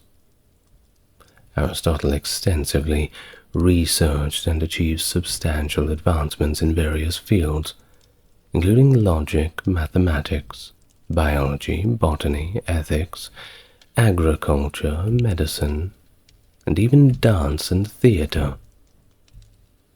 During the final stages of his life, Alexander and Aristotle seem to have grown distant, and this was mainly because Alexander had this close association with Persia and the Persians. And by the way, it wasn't only Aristotle who had quite a few reservations about this. People were quite annoyed when Alexander began to dress like a Persian. After all, he's meant to be a Macedonian king. He was meant to conquer the Persians, not become one. Well, that's a topic for another video, I suppose. Now, there is a common belief, by the way, in ancient times, that Aristotle may have been involved in the killing of Alexander. However, there isn't too much evidence supporting this. It's highly improbable, and it was a statement that was made 6 years after Alexander's death, most likely by someone who simply wanted to smear the name of Aristotle. Now, after the death of Alexander, there was a resurgence of anti-Macedonian feeling in Athens. In 322, Demophilus and Eumeton, the Hierophant, publicly accused Aristotle of impiety, causing him to escape to his mother's ancestral property in Chalcis, which is located on the island of Euboea. Now, it was during this time that he allegedly declared, "I will not permit the Athenians to commit a second offense against philosophy." This is referring to the trial and execution of Socrates in Athens, where he was forced to drink the hemlock. And so Aristotle passed away in Chalcis, Euboea. He died from natural causes at the age of 62, and appointed his student Antipater as his main executor on the will, and in the will he requested that he was buried next to his wife. Terribly romantic. Now, that is the life of Aristotle, as we know about it, as much as we really can. But really, it's the works and writings of Aristotle that really endure. So, I suppose this is part 2 of the video, where we talk about all of the little things that Aristotle is known for. So buckle up, buckaroo. Let's get busy. Now, he's recognized as the pioneer of formal logic through his work, titled The Prior Analytics. His understanding of formal logic remained the prevailing form, at least in terms of Western logic, until the 19th century, when advancements in mathematical logic began to emerge. And with that, of course, we have Immanuel Kant, who in his Critique of Pure Reason asserted that logic achieved its ultimate development with Aristotle. And that's quite a legacy. You can't beat it. Now, it's highly probable that the majority of Aristotle's work simply does not exist in its original form, and it likely underwent editing by his students and subsequent instructors, which is pretty normal. Chinese whispers, Aristotle's logical writings were consolidated into a collection of 6 books, known as the Organon, approximately 40 BC, by Andronicus of Rhodes, or perhaps his disciples. Now, these books are Categories, On Interpretation, Prior Analytics, Posterior Analytics, Topics, and finally, On Sophistical Refutations. All very interesting topics, I'm sure. Now, the precise order of the books, or the lessons from which they were composed, well, that is a little uncertain. However, this list was derived following a meticulous review of Aristotle's writings. The progression begins with an examination of fundamental concepts in the categories, followed by an analysis of propositions and their basic connections in the work On Interpretation, then advancing to the investigation of more intricate structures, specifically syllogisms in the Analytics and dialectics in the Topics and Sophistical Refutations. The initial 3 treatises constitute the fundamental components of the logical theory in its strictest sense, the grammar of the logical language, and the accurate principles of reasoning. Although not typically mentioned, the work entitled Rhetoric is dependent on the Topics, according to its content. Aristotle would have referred to what is now known as Aristotelian logic, with its several varieties of syllogism, as analytics. In fact, the term logic is exclusively used to refer to dialectics. Now, under the term metaphysics, which no doubt you've heard of, well, that seems to have been introduced by the editor of Aristotle's works in the 1st century AD, so a few hundred years after, who compiled several excerpts into the book which is now known as Metaphysics.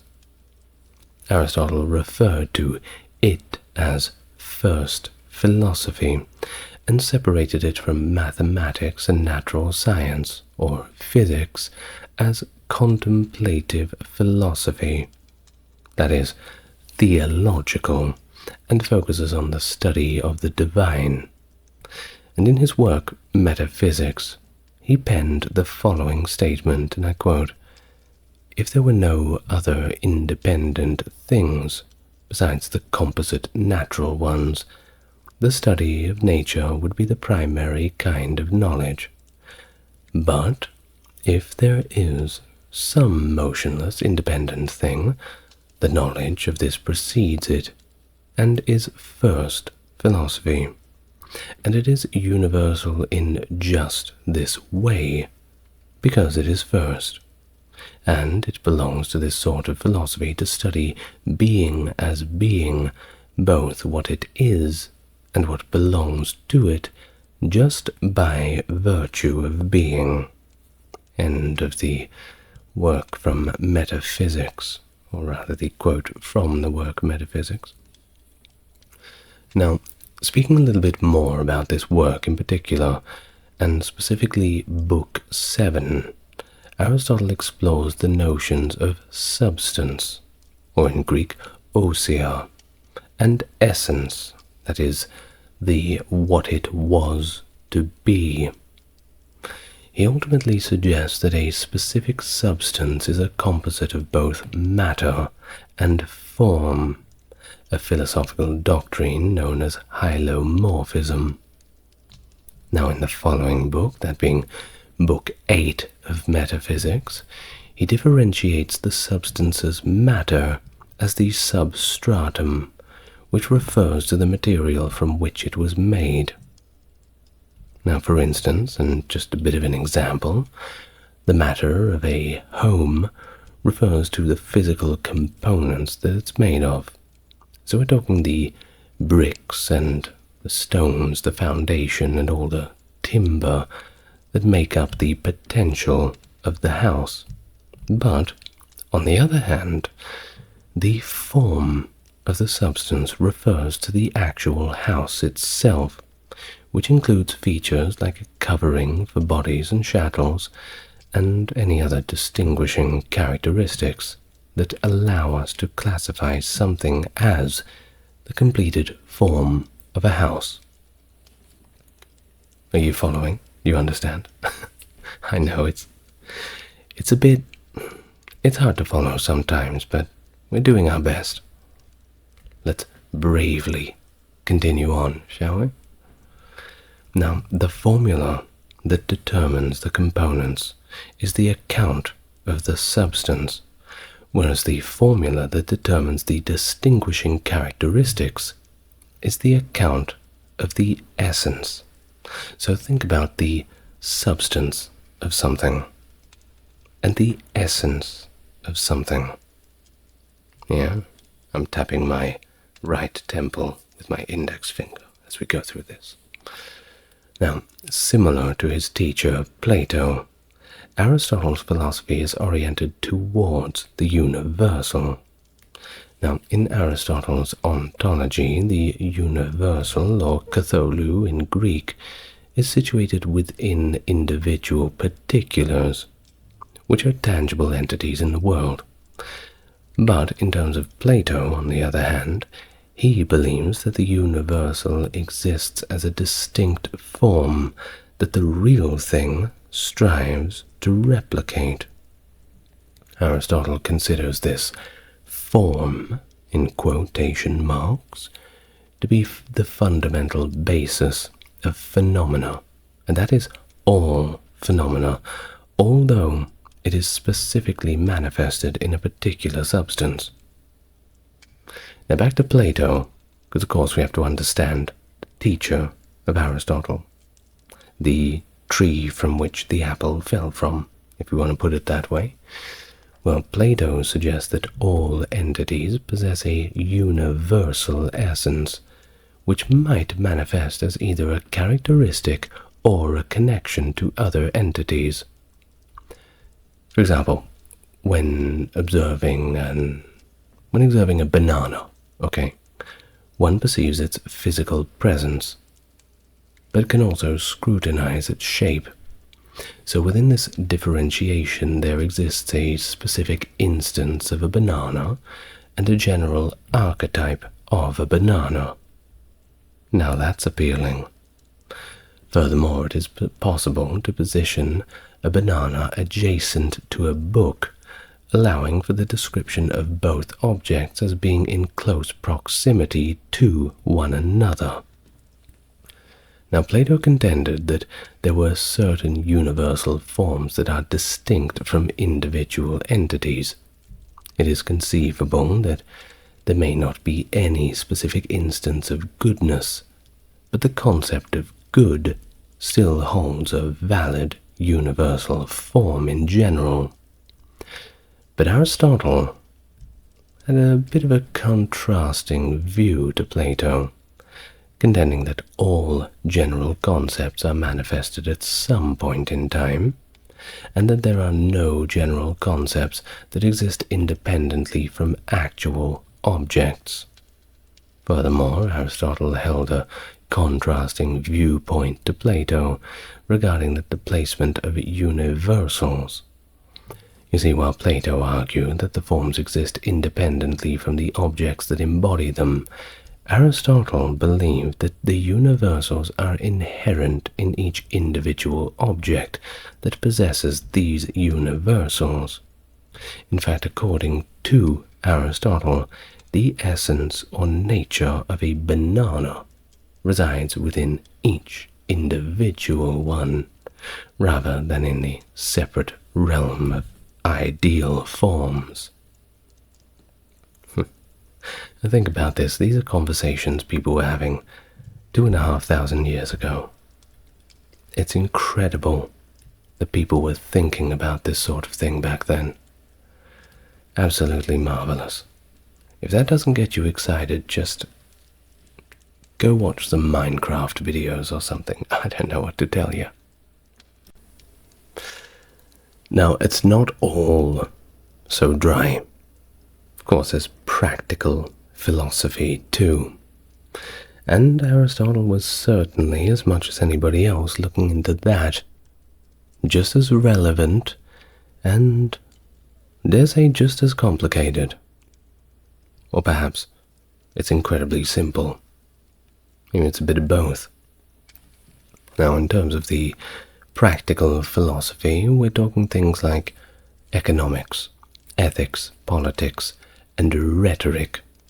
And Aristotle views ethics as a practical inquiry focused on moral excellence and virtuous action, rather than this collection of abstract knowledge. And I tend to agree with him. Now, the most significant work on ethics is, of course, the Nicomachean Ethics, which suggests that virtue is closely tied to the proper functioning of an entity, the ergon.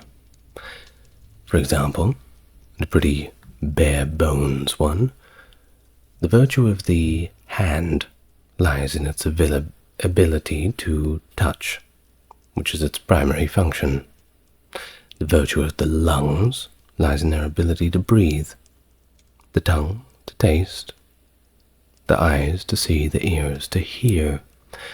And similarly, Aristotle argues that humans in general have a unique function related to the soul's activity in accordance with reason. Now, the ideal state of the soul, or virtue, is the golden mean, a balanced state between excess and deficiency, which leads to eudaimonia, the ultimate goal of human life, which is often translated to happiness or well-being. Achieving this state requires a virtuous character, referred to as moral or ethical virtue, which is essential for true happiness. Now, a long time ago, I come across this concept of the aforementioned eudaimonia versus the hedonia, kind of the yin and yang of happiness. I suppose we can boil it down to these two things. There's a good happiness and a bad happiness. And let me explain. What we have on one hand is eudaimonia, which is kind of the long happiness. So you think about things like working on a project. If you buy some old car, you know it's going to take you months to fix the thing up. But there's a virtue in that. There's a sense of achievement. There's a kind of happiness that lasts a long time. It's the happiness of having children of your own and watching them grow up. Happiness of writing a book and finishing it and seeing other people enjoy it. Or, in my case, it is that long-term eudaimonic happiness of creating something right here on YouTube that seems that quite a great many people enjoy. Now that is eudaimonic happiness. But then on the other hand, there's hedonia, this hedonic happiness. Now we all know about hedonism, but don't think about it strictly in a sexual sense. Think about it in a sense of short-term gratifications. A hedonic happiness is, I want to feel good, so I'll drink a can of Coca-Cola, or I'll sit on the couch and eat a pizza and watch a funny movie, or I'll play a video game, that sort of thing. There's not anything that's inherently wrong with it. Of course, everything in moderation.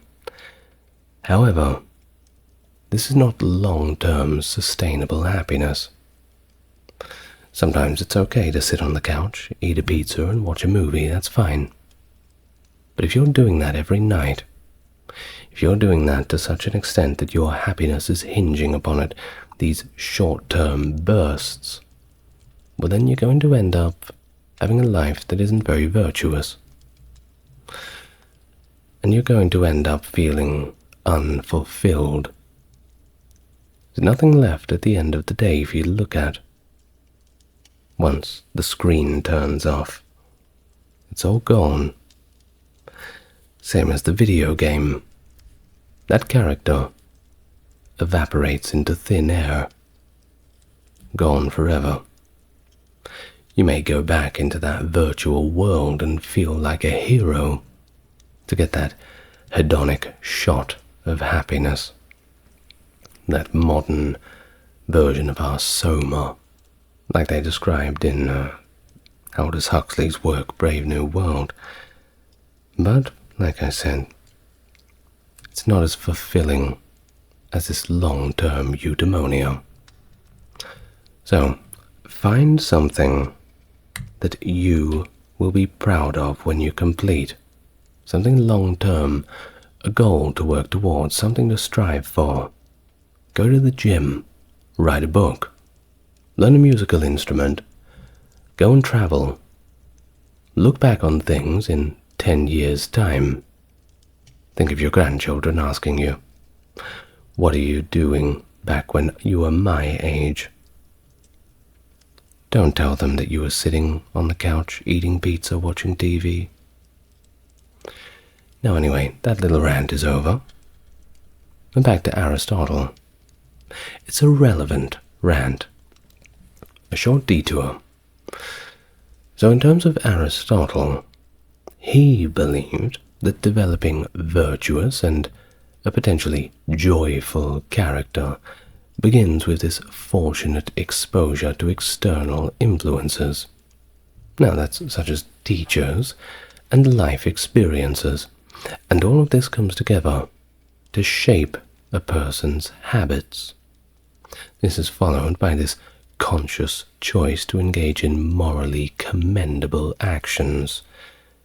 For individuals of exceptional character, it is this lifestyle that leads to the mutual cultivation of practical wisdom, which in Greek is phronesis, and also intellectual insight, which is also nous, culminating in the highest form of human excellence, this great eudaimonia, and the wisdom of a skilled theoretical thinker, or indeed a philosopher. Now, onto the work of politics, because of course the Greeks, well, you can't have ancient Greece without the politics, can't you? Aristotle extends in this work his exploration of ethics into the realm of the polis, the city. You'll know that a lot of Greek cities end with the word polis. Well, that just means city. It's a suffix on the end. Think about necropolis, the city of the dead, this sort of thing. Acropolis, those places. Now, Aristotle views the city as a natural and organic community, which is greater in significance than the family, and the family as more important than the individual, asserting that, in his words, the whole must inevitably come before the part. He famously stated that man is by nature a political animal, and he argued that humanity's unique capacity for rationality distinguishes it from other species. So, he conceptualizes politics as a living organism with interdependent parts that cannot exist on their own, offering this holistic understanding of this city as an entity. He is thus seen as one of the first thinkers to approach the city as a complex, interconnected entity, and do remember that cities in general, they were kind of a new idea, especially back in those days. Most people were, well, in smaller kind of communities, gathering around river mouths and all the rest, or indeed nomads wandering around, depending what part of the world you're in. Of course, you go over to China, and well, China, India, places like that, cities weren't exactly a new concept. But, well, get back to the point. Now, in a work entitled Protrepticus, there is a fictional persona named Aristotle, and he expresses the following.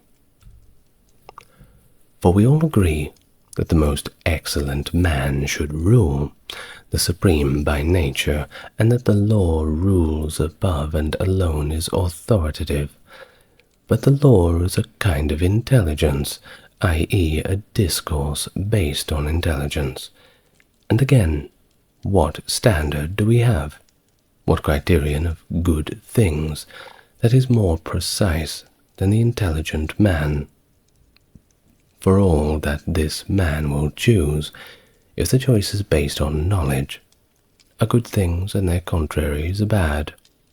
And since everybody chooses most of all what conforms to their own proper dispositions, a just man choosing to live justly, a man with bravery to live bravery, likewise a self-controlled man to live with self-control, it is clear that the intelligent man will choose most of all to be intelligent. For this is the function of that capacity. Hence it is evident that according to the most authoritative judgment, intelligence is supreme among goods. Of course, Aristotle also, as a pupil of Plato, expressed this strong criticism towards democracy. That's right. It wasn't popular among everybody. Of course, that is the nature of democracy. People get to choose. The problem is when they choose something other than democracy. Oh, and I will mention too, the democracy of the ancient Greeks is quite different to the democracy that we imagine in our modern sense. So, don't think it's the same thing. It is, perhaps, in essence, but the sum of its parts, well, it just doesn't really add up to a picture that we recognize in a modern sense, especially in terms of how things functioned in ancient Greece. Well, drawing inspiration from Plato's statesmen, Aristotle constructed a comprehensive system that aimed to combine different types of power in what he referred to as a mixed state. And he talks about this in Book 4 of Politics. I'll quickly just read that. And he quotes from the book, "It is constitutional to take from oligarchy that officers are to be elected, and from democracy that this is not to be on property qualification. This, then, is the mode of the mixture. And the mark of a good mixture of democracy and oligarchy is when it is possible to speak of the same constitution as democracy and as an oligarchy." End of the passage from Politics. Of course, with politics comes money, and Aristotle made significant contributions of his own to economic thinking, which were particularly influential when they were dredged up in the Middle Ages. Now he explored the concepts of the city, property, and trade, offering insights that foreshadowed later advocates of private property.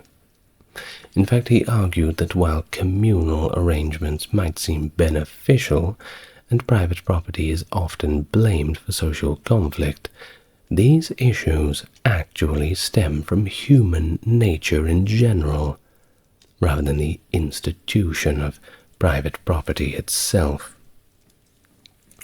Aristotle also provided an early explanation of the origin of money, asserting that it emerged from the interdependence of individuals who needed to trade goods simply to survive. As people began to rely on each other for importing necessities and exporting surpluses, they simply agreed to use commodities that had inherent value. Think about it. Things that everybody needs, iron, silver, things like this, being used as a medium for exchange, as pure convenience. Now, Aristotle's views on commerce and usury, that is, lending money at interest, had a significant impact on the economic thoughts of later medieval times. In fact, Aristotle criticized retail trade, believing that it prioritized profit over the natural use of goods, which he considered a deviation from normal economic activity. He also condemned earning profit through interest, viewing it as unnatural because it involves making money from money itself rather than from its use. Of course, Aristotle's understanding of money was really quite remarkable for his time. He argued that money is necessary as a universal measure to compare the value of different goods, thus facilitating trade, and that it also serves as a means for future exchange, acting as a form of security that allows people to acquire what they need later, even if they don't need it immediately. Now, in the work Rhetoric, Aristotle identifies three fundamental types of arguments a speaker can use to persuade an audience. Now, the first one is ethos, which is an appeal to the speaker's character, followed by pathos, appeal to the audience's emotions, and logos, the appeal to logical reasoning. He also categorizes rhetoric into three genres, that is, epidictic, the ceremonial speeches that praise or condemn, forensic, judicial speeches concerning guilt or innocence, and deliberative, speeches aimed at persuading an audience to make a decision on a specific issue. He further divides rhetorical proofs into two types, which is enthymeme, based on syllogistic reasoning, and paradeima, based on the use of examples. These classifications and analysis laid the foundation for the study of rhetoric, influencing both ancient and modern discourse, especially in medieval times. That was the main subject. Of course, people don't really get taught how to speak properly anymore, and we're suffering for it. You ever watch movies from the 1940s and 50s, to a lesser extent the 60s, but you hear how people talk, how they communicate with one another. Things just aren't the same anymore, aren't they? Well, in his Poetics, Aristotle argues that various art forms, that includes epic poetry, tragedy, comedy, painting, sculpture, music, dance, well, they're all forms of mimesis, or imitation. That is, of course, where we get our word mime from, in that French sense, where they imitate different things. No doubt you know what a mime is. Now, each art form differs in its medium, object, and technique of imitation. The term mimesis describes both a characteristic of a work of art and the outcome of the artist's intent. Aristotle emphasizes that the audience's recognition of mimesis is crucial for understanding the artwork itself, both the form and the substance. He suggests that the process is a natural human inclination, this mimesis, that sets people apart from animals, and that all artistic endeavors reflect the structure of the natural world. Now, onto Poetics. That is thought to have originally consisted of two books, one on comedy and the other on tragedy. But unfortunately, at least as of 2024, only the section on tragedy has survived. That doesn't mean we're not going to find it later on, that section on comedy. Who knows? We can't write it off. Now, Aristotle, in the surviving sections, identified 6 essential elements of tragedy. That is, plot structure, character, style, thought, spectacle, and lyric poetry. He argued that in tragedy, characters serve to advance the plot, which is of course the central focus of everything, and that tragedy imitates events that evoke pity and fear, with the goal of purging or purifying these emotions, a process known as catharsis, drawing them up and exposing them to the light. Now, Aristotle concludes the surviving works of poetics with a discussion of whether epic or tragic mimesis is superior.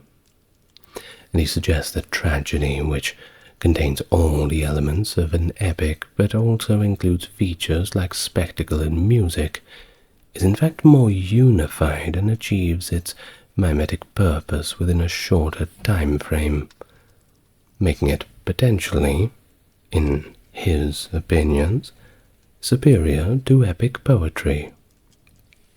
Aristotle also showed a keen interest in collecting riddles, folklore, and proverbs systematically. He and his school were particularly fascinated by the riddles of the Delphic oracle, and had a grand old time studying Aesop's fables rather extensively. Now, here's another thing. Aristotle also held the argument that men were inherently superior to women, just by virtue of being men. And he stated in one of his works, the male is naturally superior, and the female inferior. The male is the ruler, the female is the subject. Of course, a lot of people are not too happy about hearing this sort of thing. But we can't throw the baby out with the bathwater.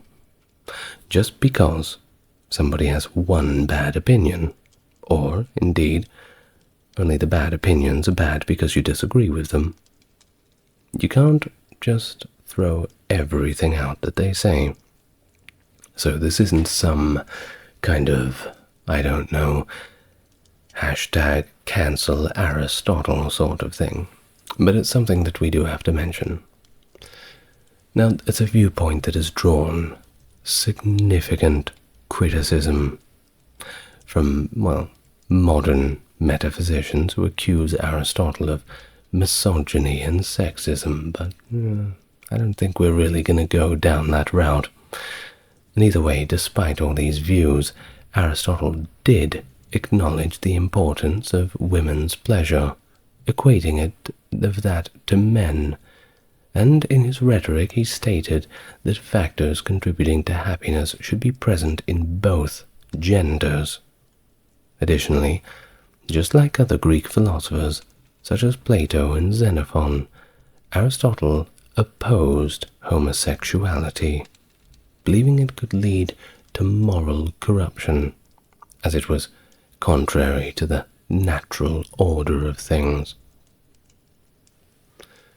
Well, of course, Aristotle's achievements in general include founding formal logic, pioneering the study of zoology, and significantly contributing to the development of the scientific method, a foundation for all subsequent scientists and philosophers. It's been suggested that Aristotle's establishment of 2 distinct fields of study indeed were a singular accomplishment, with his influence extending across various domains, such as Western ethical and political philosophy, theology, rhetoric, and literary analysis. Any examination of contemporary reality inevitably contains some elements from Aristotelian philosophies, including its profound intellectual influence. Now, that is not to say that we owe absolutely everything to Aristotelian thought, but we certainly owe quite a lot to it. And perhaps things might have looked a little bit different if not for his contributions. Now, speaking of contributions, and as we get to the end of the video, wow, what a segue! I would like to read off the contributions of my top-tier supporters, that is on the Patreon and the YouTube memberships. So there's Dark, Kerry, Kimberly, Ember, Ben, Britt, Charles, Aaron, James, Jeffrey, Melissa, Scott, Stark Factory, and Wendy. Thank you very much. And if you would like to become a supporter, well, you know what to do. I don't have to spell it out for you. And with that, we reach the end of our video on Aristotle. I'll give you a little bit of homework. I know I don't usually give you homework, but just do think about that section where I talked about eudaimonia and hedonia, that short-term and long-term happiness.